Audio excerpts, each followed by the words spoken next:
Bayangkan ini sejenak. Tubuhnya lemah, napasnya tersengal-sengal, setiap tarikan napas terasa seperti ditusuk dari dalam, ia bahkan tidak bisa berjalan sendiri. Untuk berpindah tempat saja, ia harus ditandu oleh pasukannya. Secara medis, orang ini seharusnya terbaring di rumah sakit, menunggu ajal. Tapi yang terjadi justru sebaliknya. Ia lebih memilih masuk ke hutan, memimpin perang bersama sekutunya, dengan peluru seadanya untuk melawan salah satu kekuatan militer terbaik di dunia pada saat itu, yaitu Belanda. Secara kekuatan militer, ia dan pasukannya seharusnya sudah hancur lebur dalam hitungan hari. Namun, sejarah malah mencatat sebaliknya. Dirinya yang ditandu di tengah hutan belantara itu membuat seluruh armada militer Belanda justru frustasi, kehabisan akal, dan pada akhirnya memaksa mereka bertekuk lutut di meja perundingan. Pria itu adalah Sudirman, Panglima Besar pertama Tentara Nasional Indonesia dan dikenal sebagai Bapak Gerilya Indonesia. Bersama cerita waktu, mari kita mengenal sosok Jenderal Sudirman.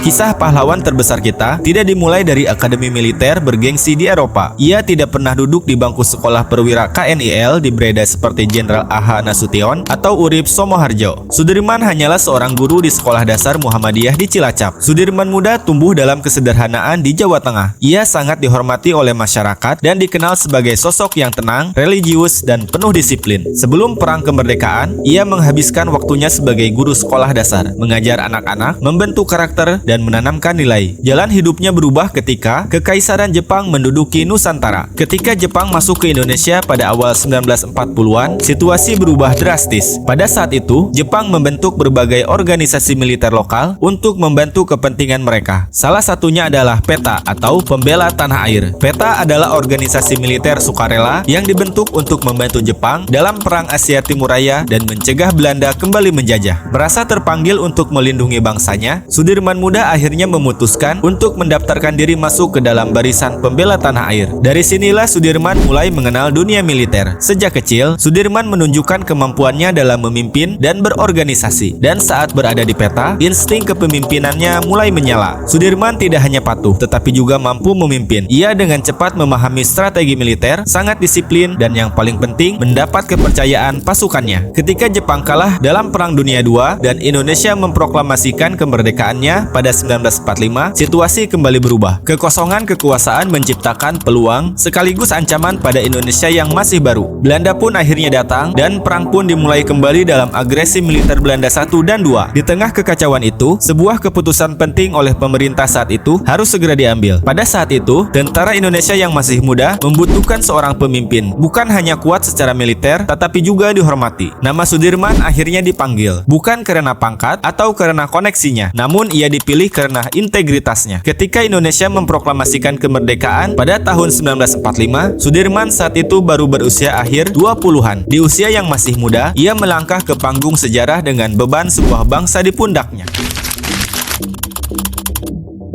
Pertempuran pertama yang menguji kepemimpinan Sudirman adalah Pertempuran Ambarawa. Saat itu, pasukan Indonesia menghadapi tentara sekutu dan Belanda yang jauh lebih terlatih dan memiliki persenjataan lengkap. Secara logika militer, Indonesia hampir tidak memiliki peluang sedikit pun. Namun Sudirman tidak melihat perang hanya dari kekuatan senjata. Ia melihatnya dari semangat, moral, dan strategi andalannya yaitu taktik gerilya. Taktik gerilya adalah strategi perang yang digunakan oleh pasukan yang lebih kecil atau lemah dari lawannya dengan cara menyerang, menghilang, lalu menyerang lagi. Taktik ini bertujuan melemahkan mental dan fisik musuh, serta menguasai medan perang. Dengan strategi ini, perang tidak lagi frontal, tapi menjadi permainan kesabaran. Hasilnya sangat mengejutkan. Pasukan Indonesia yang dipimpin Sudirman berhasil memukul mundur musuh. Kemenangan di Ambarawa bukan hanya kemenangan militer, tapi juga kemenangan moral. Dunia akhirnya mulai melihat bahwa Indonesia tidak akan menyerah begitu saja, dan nama Sudirman mulai dikenal sebagai pemimpin yang tidak biasa. Ujian sejati bagi seorang pahlawan tidak datang saat ia sedang berjaya, melainkan saat ia berada di titik terendah kemanusiaannya. Memasuki tahun 1948 adalah masa-masa paling kritis bagi Republik Indonesia yang masih seumur jagung. Di saat ketegangan politik memanas, Panglima Besar Sudirman harus menghadapi musuh yang menggerogoti tubuhnya sendiri. Ia didiagnosis menderita tuberkulosis parah. Salah satu paru-parunya hancur dan terpaksa harus dikempeskan secara medis. Ia terbaring lemah di ranjang rumah sakit di Yogyakarta dengan napas yang tersengal-sengal dan tubuh yang semakin kurus. Lalu, mimpi buruk itu datang. Pada tanggal 19 Desember 1948, langit tenang Yogyakarta, ibu kota Republik Indonesia saat itu, pecah oleh suara bising baling-baling pesawat tempur Belanda. Agresi militer Belanda kedua akhirnya dimulai. Pasukan payung elit diturunkan dari langit, menembaki pangkalan udara Maguwo, dan dengan cepat merangsek masuk ke jantung ibu kota. Di Istana Kepresidenan, terjadi perdebatan yang sangat panas. Presiden Soekarno dan Wakil Presidennya Muhammad Hatta mengambil keputusan yang sangat pragmatis secara politik. Mereka memilih untuk tetap tinggal di istana, membiarkan diri mereka ditangkap dan diasingkan oleh Belanda, dengan harapan bisa mencari simpati dunia internasional melalui jalur diplomasi. Bagi Belanda, jatuhnya ibu kota dan tertangkapnya presiden beserta jajaran menteri-menterinya adalah tanda bahwa Republik Indonesia telah mati. Tetapi Belanda melupakan satu hal, detak jantung militer Indonesia belum berhenti. Mendengar ibu kota diserang dan para pemimpin politik ditawan, Sudirman yang sedang berjuang bernapas di ranjang sakitnya membuat sebuah keputusan yang mungkin terdengar gila, namun akan mengubah sejarah negara ini. Tangannya yang lemas mencabut selang dari tubuhnya, mengenakan mantel tebalnya, dan memerintahkan ajudannya untuk segera bersiap. Ia datang menemui Soekarno untuk mengajaknya masuk ke hutan, namun Soekarno menolak. Di titik inilah terjadi perpisahan jalan yang dramatis antara jalur diplomasi sipil dan jalur perlawanan militer. Dengan sisa tenaga yang ia miliki, Sudirman mengeluarkan perintah kilat kepada seluruh prajurit TNI dimanapun mereka berada. Jalankan taktik perang gerilya. Pemerintah boleh jatuh, tapi tentara tidak akan pernah menyerah. Begitulah pesan tersiratnya yang menggelegar.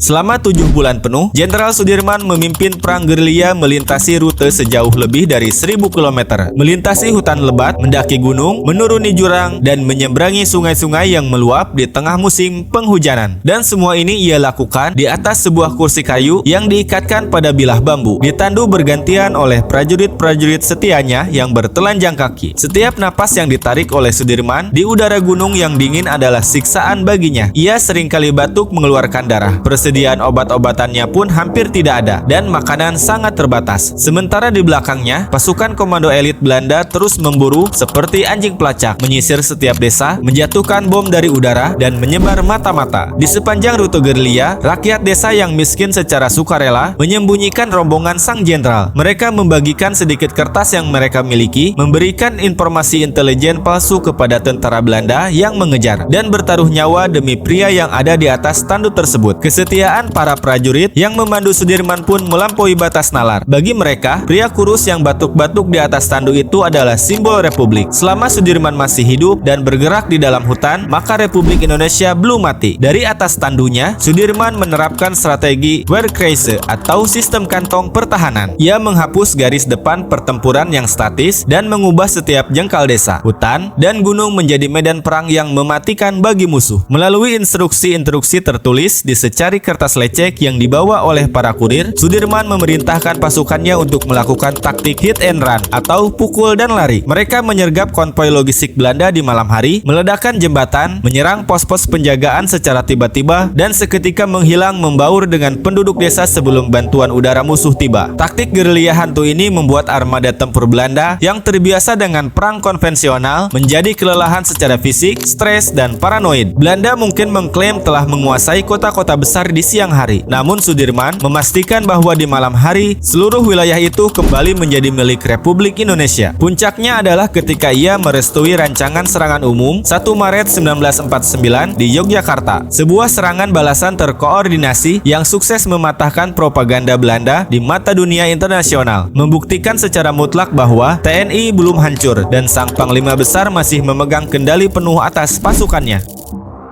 Perlawanan tanpa henti dari hutan ini dikombinasikan dengan tekanan diplomatik akhirnya membuat posisi Belanda di dunia internasional hancur. Belanda akhirnya setuju untuk berunding dan mengakui kedaulatan Indonesia. Pada pertengahan tahun 1949, Soekarno dan Hatta dikembalikan ke Yogyakarta. Dan tak lama kemudian, dari balik rimbunnya hutan, sang panglima besar akhirnya turun. Momen kembalinya Sudirman ke ibu kota adalah salah satu momen paling mengharukan dalam sejarah bangsa Indonesia. Di depan gedung istana, Presiden Soekarno berdiri tegap menunggu kedatangannya. Memeluk erat sang jenderal yang kini hanyalah bayang-bayang dari dirinya yang dulu. Tubuh Sudirman sudah sangat kurus, tulang pipinya menonjol, dan seragam militernya tampak kebesaran. Ia telah mengorbankan setiap tetes energi kehidupannya di dalam dirinya demi mempertahankan bangsanya. Selang beberapa waktu setelah kembali dari hutan, kondisi kesehatan Sudirman memburuk dengan cepat. Tubuhnya yang lemah dan paru-paru satu-satunya sudah mencapai batas akhir kemampuannya. Pada tanggal 29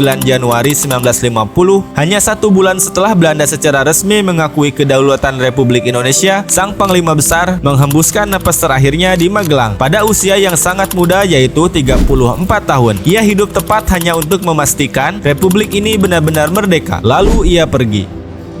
Hari ini, nama Sudirman dikenang sebagai Panglima Besar TNI dan dikenal sebagai Bapak Gerilya Indonesia. Namun gelar itu bukan sekadar penghormatan, itu adalah pengakuan bahwa di antara banyak pejuang, ada satu sosok yang benar-benar melampaui batas manusia biasa. Seorang guru yang menjadi jenderal, seorang pasien yang memimpin perang, dan seorang manusia yang menolak menyerah, bahkan ketika tubuhnya sendiri sudah menyerah.